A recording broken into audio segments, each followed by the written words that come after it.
It started with the sound of chainsaws where there should have been birdsong. I was halfway through repairing the roof of my cabin when the noise rolled in from the east ridge, sharp, relentless, echoing off the valley walls like a war drum. I knew every inch of that land. My family had kept it for 4 generations, 640 acres of forest that breathed with the seasons, each tree older than anyone in the HOA board that liked to pretend they ran things here. I dropped my hammer, grabbed my binoculars, and saw the flash of orange vests through the green. And then I saw HOA Karen standing in the middle of my east trail in a neon HOA windbreaker, holding a rolled-up blueprint like a queen unveiling a new castle. She was barking orders to the crew like she owned the place. By the time I reached them, the air stank of fresh-cut pine and fuel. A big maple that had been here longer than the town itself lay on its side, roots twisted into the air like broken fingers. "What the hell do you think you're doing?" I shouted. Karen didn't even flinch, just turned, smiled that smug, closed-lip smile and said, "This forest is now HOA-managed green space. We're clearing for a community trail system. You'll thank us later." I told her this was private property, that she was trespassing, but she waved a laminated sheet in my face. "Deeded land transfer. Filed last month." The paper had my lot number printed on it. My lot. That night, I went through my safe, pulling out the original deeds, the county records, and the land surveys my father had kept in meticulous order. There was no transfer, no sale, no public hearing. But there was something else: an altered map submitted to the county by the HOA Environmental Committee 3 months back, claiming my forest as unmaintained communal land. The signature at the bottom wasn't mine, but it was close enough to fool someone skimming through paperwork. I could have called the sheriff right then. But Karen was the kind of person who turned everything into a political circus. I needed a play that would end her reign without giving her a stage to perform on. So I called my friend Daniel, a land surveyor with a taste for poetic justice. We went through every boundary marker in that forest, confirming each pin, each GPS coordinate. And that's when the twist revealed itself. Not only did I still own the forest, but the HOA's own trail easement, the one they'd been using for access, was on my deed too. They couldn't step foot on any part of their so-called project without trespassing. 2 days later, I set the plan in motion. Before dawn, Daniel and I brought in a crew of our own fencers, welders, and a couple of friends from the county wildlife office. By the time the sun was up, a 12-foot steel gate stood across the only access road, locked with a county-issued conservation padlock. Bright yellow signs read, "Private Wildlife Reserve Entry, by permit only."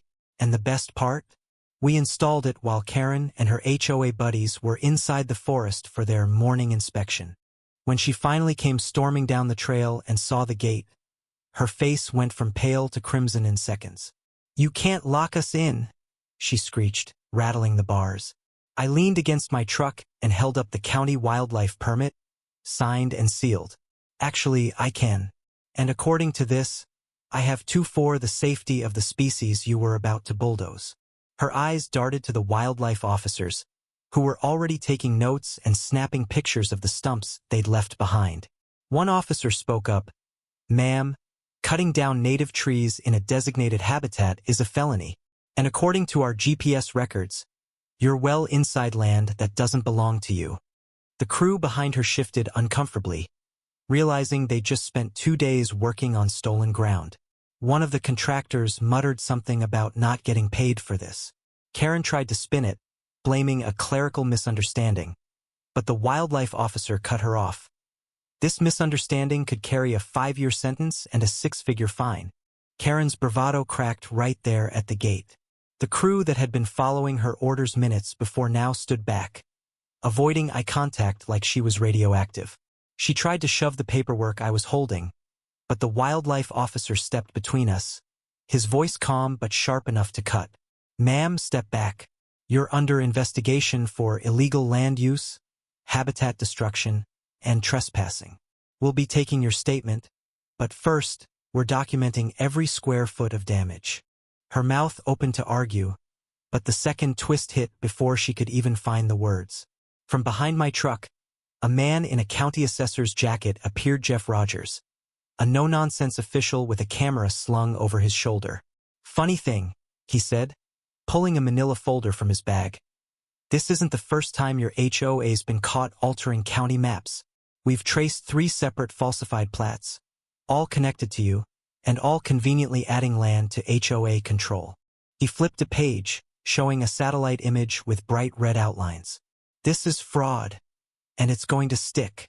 Karen's voice went shrill. "You can't prove But Jeff cut her off with a photograph. Her, in the county records office, handing over the altered maps. The date and time were stamped right at the bottom. The wildlife officer called for a patrol unit. Karen's face contorted, swinging between outrage and panic. "You're ruining everything. That trail system was for the community," she shouted. But nobody believed it anymore. Even the HOA vice president, who'd been her shadow for months, stepped forward and muttered, "Karen, we didn't sign off on any of this." He looked at me, then at the officers. "If she forged my signature, I'll testify." They walked her to the back of the cruiser slowly, her heavy steps crunching the gravel, the metallic clink of the cuffs cutting through the silence. For once, she wasn't in charge. She was just another person caught red-handed, and everyone there knew it. Over the next few weeks, the fallout was swift and merciless. The county seized the HOA's accounts to audit every transaction. Residents, furious at having their dues used for Karen's pet schemes, voted to dissolve the board entirely. My forest was formally designated as a protected wildlife reserve, and I signed a conservation agreement that would keep it safe for generations. The best part?